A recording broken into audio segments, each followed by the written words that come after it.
But so when it comes to songwriting and stuff, because obviously the baritone sessions and your other stuff is instrumental music Hmm. mainly, I believe. I even Snarky Puppy. I mean, I think you guys have some vocal songs with vocals too, but it's most instrumental. So because I do a lot of instrumental music myself, and do you when you write songs, do you ever think about like, oh, because there's no vocal, I need to there's got to be something happening each new section, so to speak? Does that ever cross your Uh, mind or?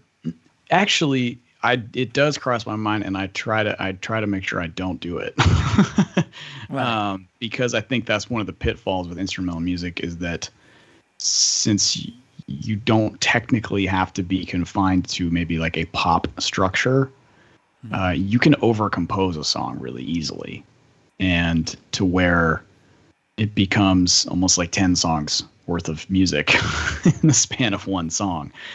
And so, I have to be real conscious about when in songs I introduce new ideas, and if it is going to be a new idea, how does it relate to the idea that happened before that?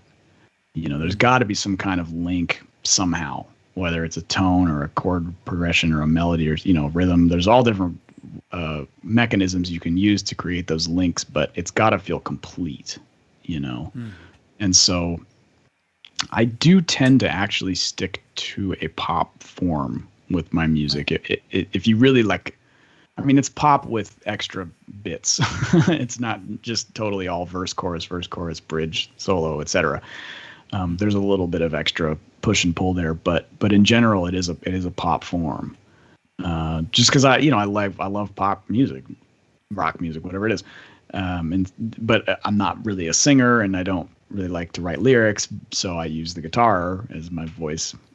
But structurally, I try to keep it somewhat compartmentalized along pop form because I feel like it just works the best for how I want to communicate each song. It's just even if at the very least, so I don't get carried away and Right. overcompose, right? And just end up with 1,000 sections that have nothing to do with each other. They might sound cool, but if they're not related, then it's not going to work. Yeah. At least to me, that's what I think. So Yeah, definitely. But do you think that has to do with like a maturity thing when it comes to songwriting? maybe so. I don't know. I mean, I'm still learning, just like anyone. But with this, I think with guitar players, maybe we kind of have big egos, so we like to be the center of attention all the time. And I think if you can understand that, like, you don't need to show everybody all the cool things you can do on your guitar in every song. Yeah, yeah. you know, you can save it. Give it away tastefully, and I think it'll help you focus on writing songs rather than writing like guitar music. Does that make sense? Yeah, yeah, Um, yeah.